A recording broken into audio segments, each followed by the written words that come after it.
pembicara kita yang kedua. Saya akan share screen.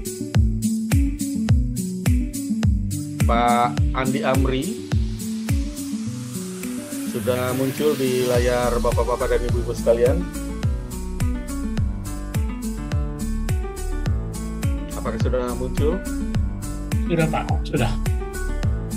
Ya, jadi Pak Andi Amri sebagai pembicara kita yang kedua, sedikit latar belakang beliau.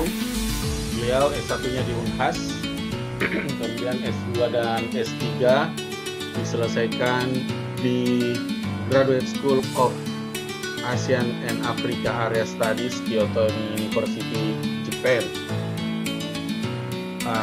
Selesai S3, beliau sudah melakukan postdoc di beberapa negara, antara lain beliau visiting research mulai dari Chulalongkorn University di Thailand, lalu di School of Social Science di Manila, dan CSIS di Kyoto University, Jepang. Beliau pernah mendapatkan Endeavour Fellowship dari Australia dan menjadi fellow di Charles Darwin University, di Griffith University, dan Deakin University. Terakhir, beliau berkunjung ke Taiwan untuk fellowship di National Pingtung University, Science and Technology, dan National Taiwan Ocean University. Jadi beliau punya latar belakang internasional, pengalaman internasional yang cukup dahsyat, dan itu kemudian menginspirasi interest beliau dalam hal penelitian. Kita bisa melihat di sini sejumlah hal yang diteliti, umumnya dalam hal coastal and marine resources, baik itu governance-nya maupun resource management-nya. Tapi dalam penelitiannya beliau terlibat erat dengan masyarakat, sehingga mengembangkan juga tentang political ecology and human nature dynamics. Juga terakhir ini ketertarikan beliau pada perubahan iklim dan pembangunan berkelanjutan, tentunya dalam hal bagaimana menangani dampak perubahan iklim terhadap masyarakat. Dan kali ini Pak Andi Amri akan berbicara tentang interaksi dinamis manusia dan lingkungan dalam pengelolaan sumber daya pesisir. Pak Andi Amri, saya persilahkan. Bapak-bapak dan ibu-ibu, kita sambut Pak Andi Amri. Silakan, Pak.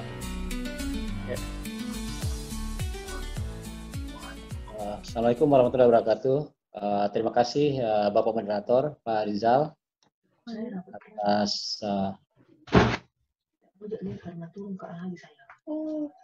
maaf, ini lagi bermasalah, saya punya handphone dengan laptop. Oh gitu. Jadi presentasinya gimana, Pak? Dari sini?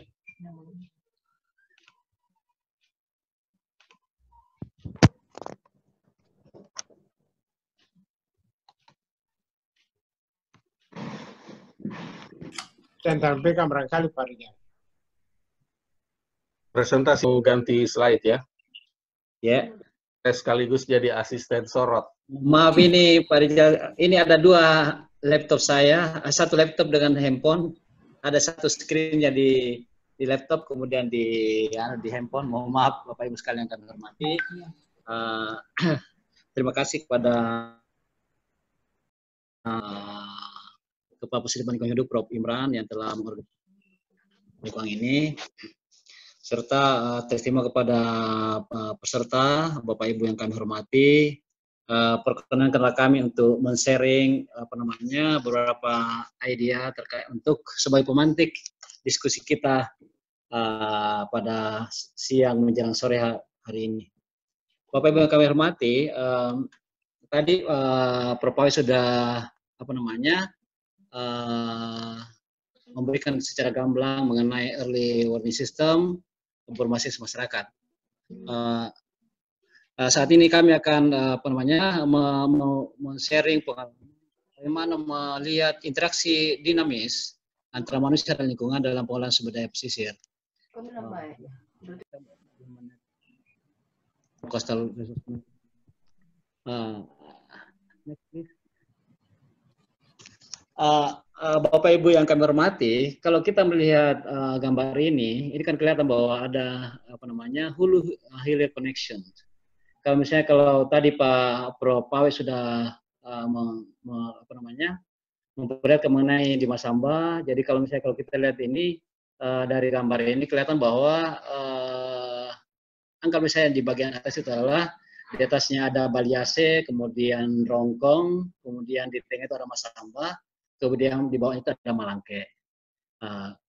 Atau misalnya kalau kita misalnya lebih dekat ke kita di sini, kalau misalnya kita Jane Berang, di atas itu adalah Malino, kemudian di di settlement sini Goa, Sungguh Minasa, kemudian di bawahnya ini Makassar.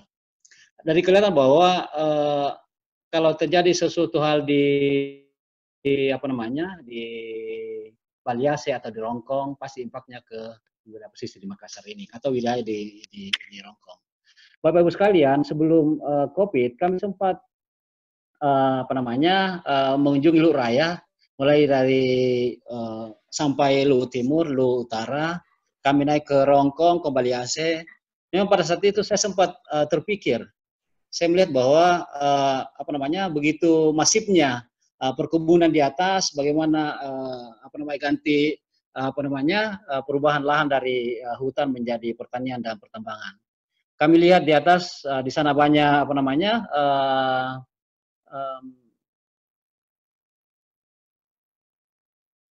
pohon cengkeh, kemudian kopi, kemudian pisang. Walaupun di daerah-daerah terjal, pada saat itu saya sempat bergidik, wah ini kalau terjadi longsor bagaimana? Dan ternyata seperti sampaikan oleh Pak Prof tadi, bahwa itu adalah karena manusia. Jadi saya kira potret yang disampaikan Pak Prof itu ada kami saksikan. Next please. Kalau melihat bahwa kalau misalnya terjadi misalnya longsoran ataupun karena misalnya aktivitas pertanian, pasti kan impaknya ke wilayah pesisir. Pada slide ini Bapak Ibu sekalian,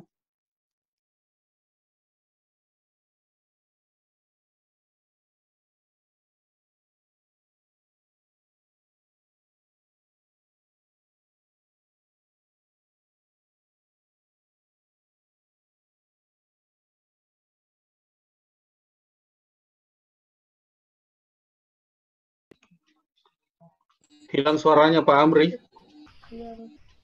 Bisa keluar. Pak Amri hilang suara tak? Halo? Ya. Tadi hilang suara tak? Ya. Bagaimana Pak? Okay. Sudah bagus Pak. Halo, jadi saya mau melihat dua ekosistem. Satu mangrove, itu adalah natural ekosistem, kemudian ada tambak, itu adalah man-made ekosistem. Saya kira Bapak Ibu sekalian banyak mangrove yang dikonversi menjadi lahan tambak kita di Sulawesi Selatan ini, hampir semua di wilayah pesisir Sulawesi Selatan itu terjadi. Next please.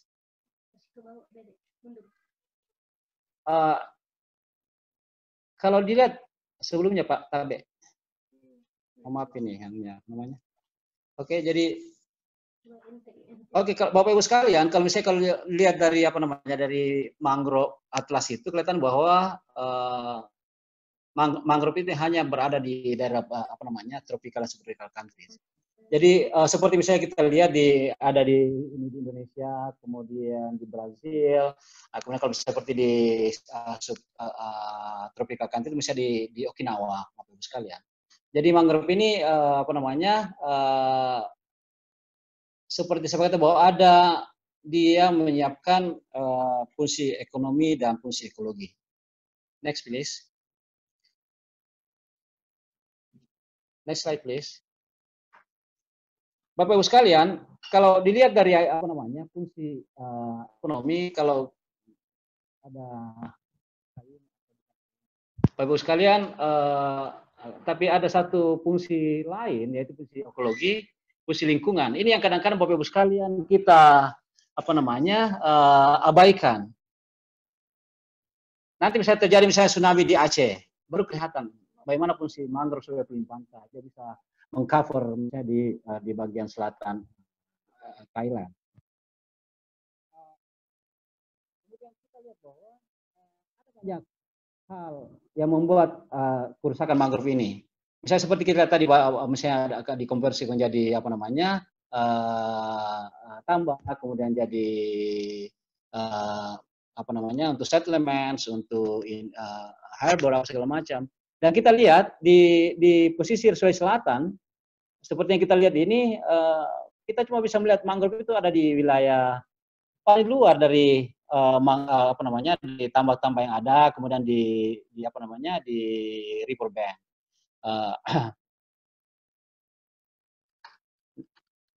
Next please.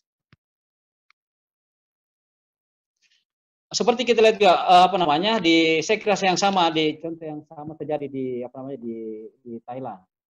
Bagaimana misalnya mangrove itu konversi jadi tambak, seperti di Samut Sakong, Samut Prakan, hampir mulai dari perbatasan Myanmar sampai Burma itu hampir sebagian besar mangrove sudah dikonversi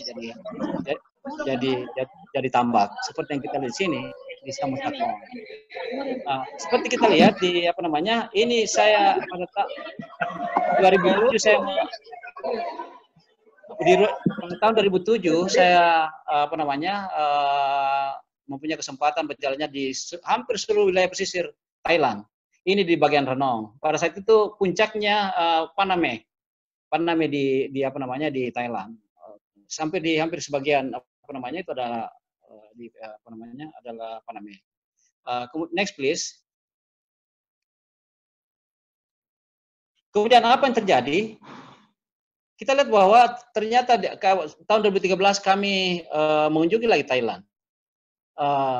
Yang dulu Thailand sebagai pusatnya Paname itu sudah hancur semua. Kita kelihatan di sini gambar yang sama. Kita lihat bahwa terjadi kerusakan udang, kolapsnya udang. Kami sampaikan bahwa ini adalah titik balik intensif shrimp farming, budidaya intensif udang. Di situ kita lihat bahwa kenapa ada perubahan yang pertamanya dulu mungkin sekarang ini namanya intensif, supra intensif, itu sudah habis semua di Thailand. Kenapa bisa terjadi hari itu? Karena kami melihat bahwa itu banyak hal yang menyebabkan sehingga budidaya udang ini hancur di Thailand. Yang pertama, yang saya kira mengenai penyakit dan sebelumnya Pak.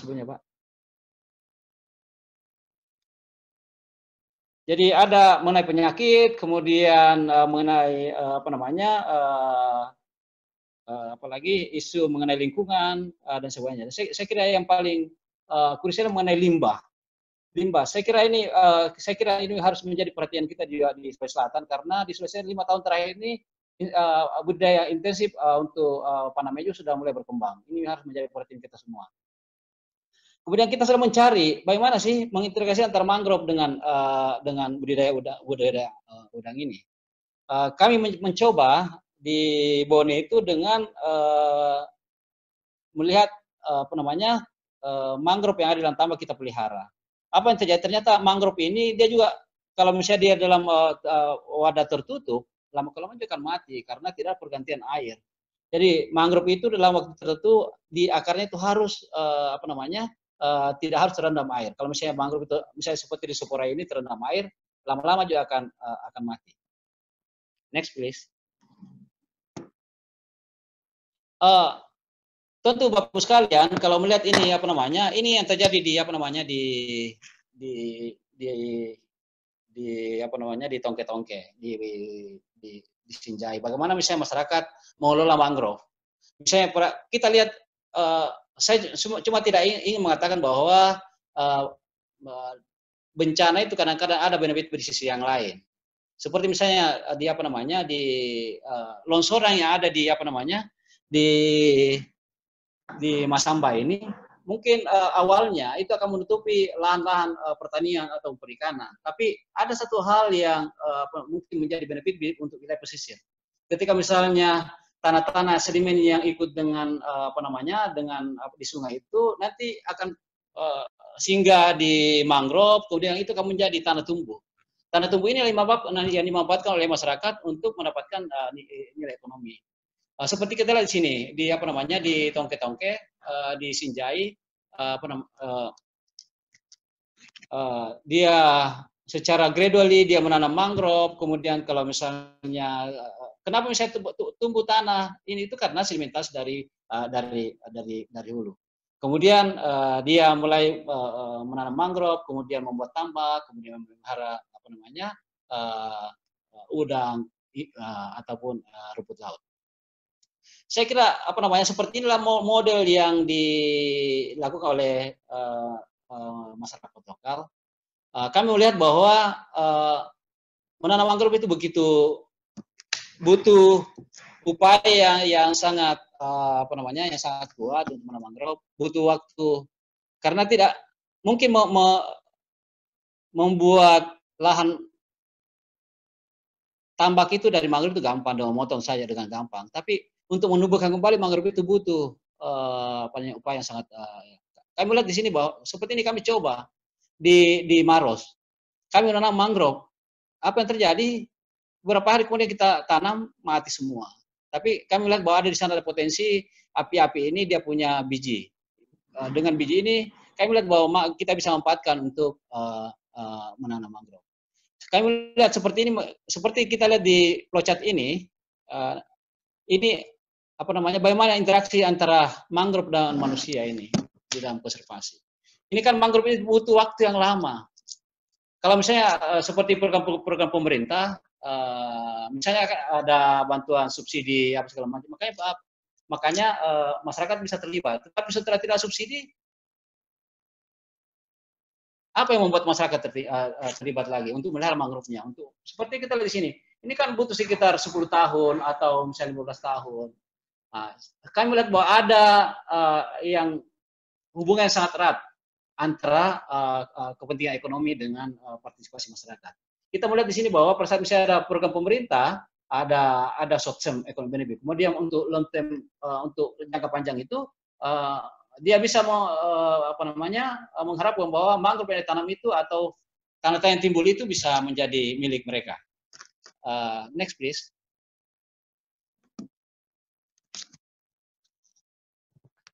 Kita lihat di sini kira-kira bagaimana supaya program pemerintah itu, kenapa misalnya program pemerintah itu misalnya banyak program pemerintah untuk mangrove itu gagal?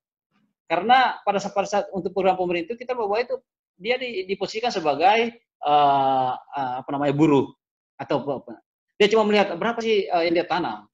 Tapi kalau misalnya dia sebagai local people, dia sebagai de facto owners. Kalau misalnya dia merasa sebagai pemilik, dia akan melihara tanpa ada bantuan dari pemerintah pun dia akan bisa melihara mangrove-nya. Ini yang mungkin kita mau lihat bagaimana supaya program-program pemerintah seperti ini bisa memposisikan masyarakat itu sebagai owner atau misalnya dia sebagai supaya dia bisa secara otomatis bergerak untuk melihara mangrove. Saya lihat ini ada yang di Thailand, bagaimana dia memanfaatkan mangrove itu sebagai tempat untuk ecotourism, kemudian tempat untuk on-site education. Bapak Ibu sekalian, mungkin ini yang tidak pernah ada di tempat-tempat kita, yang mungkin sudah mulai ada ya, ekotourism dengan mangrove seperti di Lantebung. Tapi apa yang terjadi? Beberapa waktu yang lalu di Lantebung ini kadang-kadang mangrove itu menjadi tidak terlalu diperhatikan dengan perkembangan kota. Kemudian saya kira baru-baru Lantebung ada kasus berapa lahannya dipotong untuk untuk bisnis. Ini mungkin yang perlu kita promosikan bagaimana misalnya, makanya kemarin waktu kami jadikan sebagai saksi ahli kan menganggap bahwa ini kan Makassar ini mangrove-nya ikon ini perlu dipromosikan sehingga kita butuh tempat-tempat yang bukan hanya di mall apa segala macam, tapi mungkin kita bisa dengan mangrove ini sebagai ini diinvestasi. Saya kira kalau di mungkin dia tidak hidupnya dengan alam, maksudnya dengan apa namanya, dengan mangrove. Tidak seperti kita, tambah kita dari mangrove, kita dari apa namanya, dari tambang. Kecil sekali suaranya Pak Amri. Jadi apa namanya, kelihatan di sini bahwa di negara-negara maju memanfaatkan mangrove sebagai ikon untuk ekoturism, untuk fashion dan segala macam.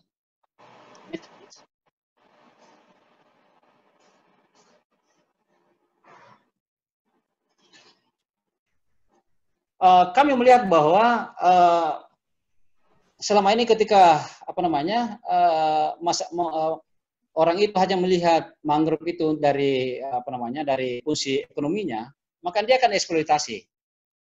Tapi kalau misalnya dia berpikir, dia bisa menghargai bahwa mangrove itu juga dia punya fungsi ekologi, misalnya dia menjadi pelindung pantai, kemudian habitat untuk apa namanya, untuk organisme, atau misalnya dia jadi polutan, mungkin dia akan menghargai mangrove ini. Dia tidak akan mengeksploitasi seperti apa namanya. Kita mungkin bisa di Makassar saya kita ini, kalau kita bisa lewat di apa namanya, Tarakan City, itu kan komunitas mangrove itu sudah dipotong juga untuk apa namanya, untuk settlements.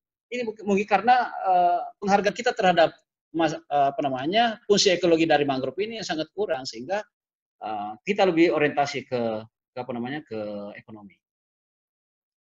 Kami melihat bahwa ini bisa koeksistensi antara mangrove ini dengan apa namanya, dengan manusia ini bisa berjalan baik kalau misalnya kita lebih memperhatikan fungsi ekologi dari mangrove. Sama juga misalnya dengan untuk apa namanya, untuk udang, mungkin selama ini mungkin kita bisa belajar pada saat apa namanya, tambak udang windu. Kita lihat begitu masifnya intensif simpan di apa namanya, di Sulawesi Selatan, sampai saing itu saya ingat sekali pada 10 sampai 2.000 itu biar di atas, bukan cuma di wilayah pesisir yang dia apa namanya, bukan cuma yang diam, tapi hill juga dia buat tambak. Kami mengatakan bahwa saya kira perlu ini diperhatikan apa namanya, budidaya yang lebih berkelanjutan dengan memperhatikan lingkungan. Misalnya seperti misalnya sekarang kan di Sulawesi Selatan lagi marak paname. Seperti ini kita lihat ini lihat di apa namanya, di sisi paling kanan ini, mungkin dia karena dia orientasinya untuk produksi, maka semua saprodik, padat penanaman tinggi, kemudian pakan berlebihan.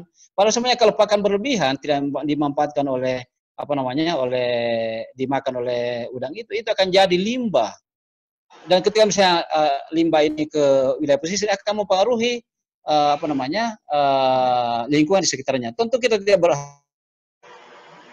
berharap bahwa case yang ada di apa namanya, ditambah intensif untuk windu yang selama ini mulai tahun 2090, 80, 2000 itu juga akan terjadi untuk paname. Memang untuk paname ini bukan selain misalnya tambah intensif seperti ini, ada juga sebenarnya masyarakat yang memanfaatkan paname untuk dengan skala lokal. Misalnya dia mungkin dengan ekstensif plus, maksudnya dia akan cuma memanfaatkan itu. Tapi saya kira ini memang perlu kita tentu kita tidak berharap bahwa kasus yang ada di apa namanya, yang ada di Thailand, kemudian itu juga akan terjadi di Sulawesi Selatan dengan apa namanya, dengan kasus budidaya udang ini. Saya kira Bapak Ibu sekalian itu yang mungkin apa namanya, saya ingin sampaikan sebagai teman kita.